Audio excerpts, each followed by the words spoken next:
Welcome back, fellow makers and making enthusiasts, to Pandora's Props. Last week, I made this M-3 Predator out of EVA foam. This week, I painted it. If you want to see how it was constructed, you can click right here. If you've already seen that video, or you don't care or just want to see how it was painted, then don't click anywhere. This is what it looks like in the hand. And this is what it looks like against a better backdrop than my face. The paint scheme for this gun is pretty simple. It's not much more than silver and black. So I tried some different techniques to make it more interesting, and some of them were definitely more successful than others, and I'm going to go over all of it in this video. The first thing I wanted to do was fill unwanted holes, cracks, and seams. I used some Quick Seal Plus adhesive and sealant recommended by the Evil Ted Smith.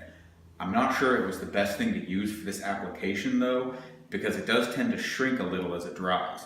But since it's flexible, it would be great for parts of armor that may need to flex or bend. Next, I had to seal all of the foam. So I cut up some mats and glued them together to make stands for all the gun pieces. A dot of super glue is plenty to keep the pieces together and allows easy separation when it's all done. Once everything was teed up, I could start applying layers of sealant. I chose to try Mod Podge for this project because the bottle says it can be wet sanded. I figured this would give the best finish with the least visible brush strokes and would help hide seams. What I found was that it threatened to fill the details that I had painstakingly cut into the foam, and I had to reopen some of those with my X-Acto.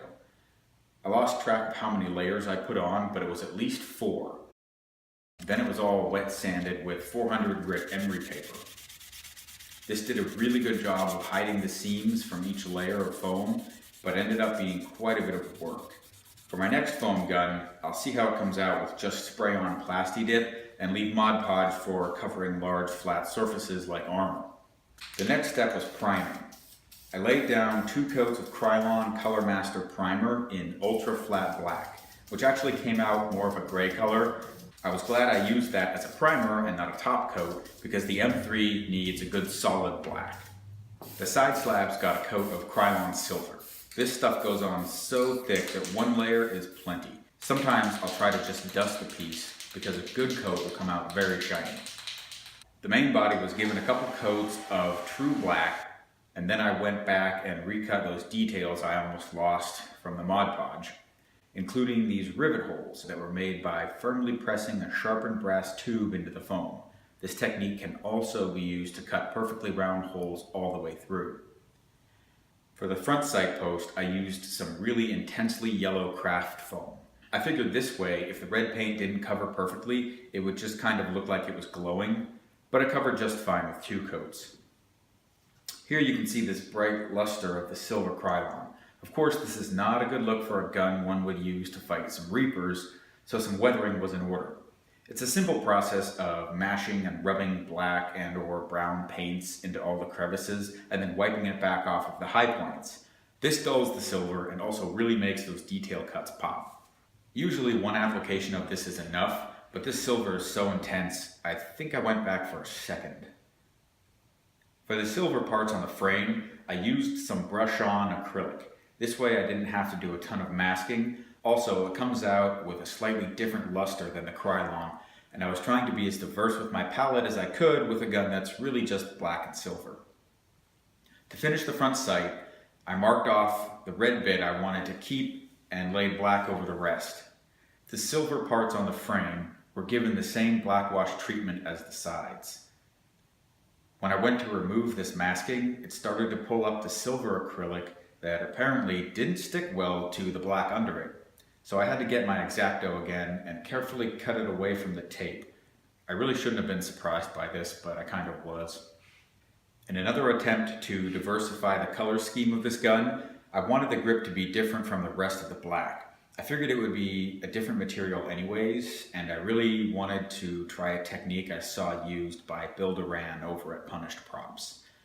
I used a sanding stick to collect some graphite dust from a pencil and then rubbed that right onto the ultra flat black primer. This looked really good, and I was able to get that rubbed smooth look that polymer frame guns get after years of use. And then that effect was completely lost when the whole gun was clear coated. But trust me, it looked really cool before that. For the white marking on the sides, I just masked and dabbed white acrylic with a sponge.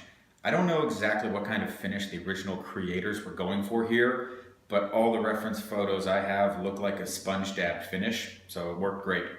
The final painting step was weathering the black parts. I went with dry brushing silver with a chip brush.